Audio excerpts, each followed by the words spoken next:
You're back.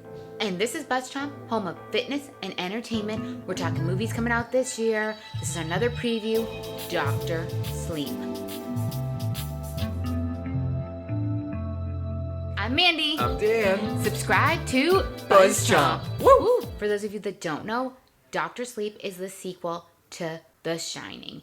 Yes, it's another Stephen King movie. The Shining. Arguably, like one of the most scariest horror movies I've ever seen, and I have a hard time watching it. Now I'm okay, but I had a hard time watching it as a child. Dr. Sleep is based on the book that's the sequel to The Shining, and basically it follows the journey of Dan Torrance. You know, young Danny in The Shining who had The Shining. Yeah, now what his life is like now and where he has gone and what's happening to him. Danny is played by Ewan McGregor, which I love that. I love Ewan McGregor. Good choice here, good choice here, good choice here. It feels like this is going to be scary. It's going to be scary. It has early showings on October 30th, even though I think nationwide it comes out November 8th. But you can see it early. I probably everywhere, I would assume. Dan Torrance still has The Shining, even though his days at that creepy hotel that he spent with his family and his crazy dad are gone and done.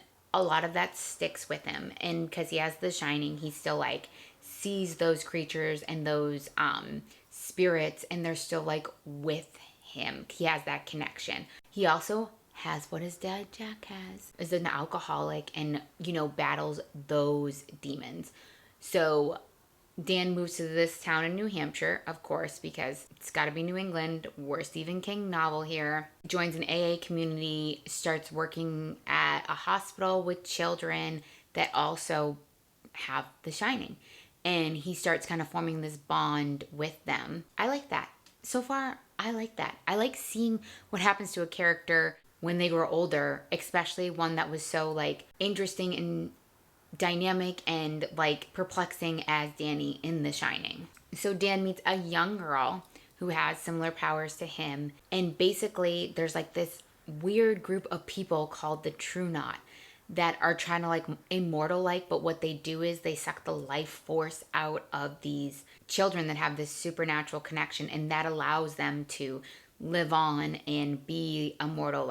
So now the story's set up that Dan is going to help this girl and these kids and obviously battle, I'm sure, more demons, I'm sure more crazy power, and battle these people to save these children, especially this young girl who has crazy, crazy powers. I think this is super, super, super interesting. I'm really intrigued. I need to get on this bandwagon of reading Stephen King because I've actually not really read Stephen King. My husband's read a book or two of his and really enjoyed it. Some of the more scary ones, I love horror movies, but I'm not a scary book. I don't read scary books, but maybe I'll start because I feel like he has so many different novels and novelettes that are adapted into these movies, and I love all the movies. So this is the second Stephen King movie to be adapted this year. It Too, and now Dr. Sleep. I'm hoping this one is petrifying and super, super scary. At least super creepy.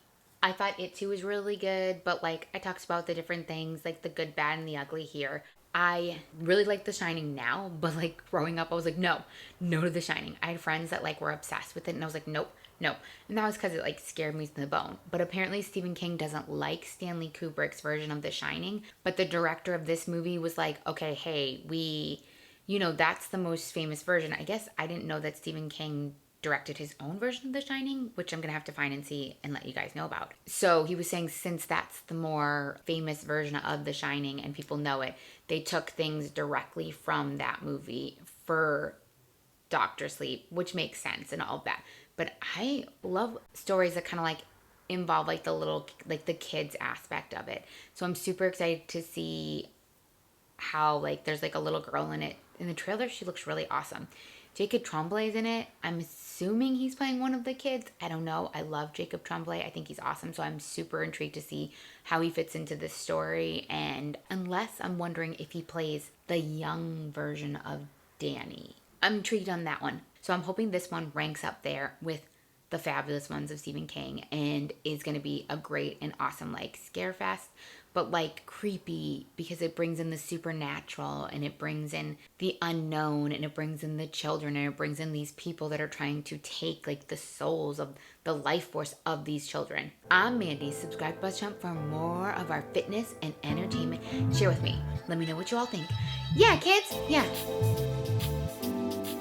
Thanks for watching BuzzChomp. Subscribe and share. Subscribe and share. Subscribe and share. Share. Woo.